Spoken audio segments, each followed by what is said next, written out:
எத்தனை இப்போது 4 பக்கம்னு சொல்லுவாங்க. கிழக்கு, வடக்கு, தெற்கு, மேற்குன்னு சொல்லுவாங்க. ஆனால் அது 16 பக்கம். அது யார் கண்டுபிடிச்சது? மனிதன், நம்ம தமிழன். இது மாதிரி எல்லா இதுக்கும் கண்டுபிடிச்சதெல்லாம் மனுஷன்தான் எல்லாமே. இப்போது உயிர் நாடி எங்கே இருக்குது அப்படின்னா நிறைய பேர் என்ன சொன்னாங்க, இதயத்தில்ம்பாங்க, சில பேர் மூளையிலம்பாங்க, சில பேர் எங்கேயோ ஒரு இடத்துல நெஞ்சில் இருக்கும்பாங்க. இதை கண்டுபிடிச்சது நம்ம தமிழன் தான். உயிர் எந்த இடத்துல இருக்கோன்னு, உயிர் எந்த இடத்துல போவோம் அப்படின்லாம் கண்டுபிடிச்சது தமிழன். எங்கே சார் இருக்குது? நெத்திப்பட்டில் இருக்குது சார். இங்கெல்லாம் அடித்தா செத்துருவாங்க தெரியுமா? கீழே விழுந்து செத்துருக்காங்க எவ்வளோ பேர். அடிப்பட்டதே தெரியாது, ஆனால் இறந்துருப்பாங்க, உயிர் போயிருக்கும்.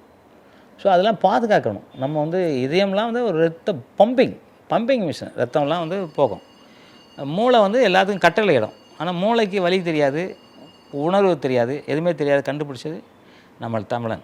அதுக்கப்புறம் இப்போ தான் ஒரு 1500 வருஷத்துக்கு அப்புறம் அது யாரோ ஒருத்தர் ஆங்கிலேயர் வந்து மூளையெல்லாம் தொட்டு பார்த்தோம், மூளையில் உணர்வே இல்லை அப்படின்னு சொன்னார். ஆனால் அந்த காலத்துலேயே சொல்லிட்டான், மூளை இது அப்படின்னு சொல்லிட்டான்.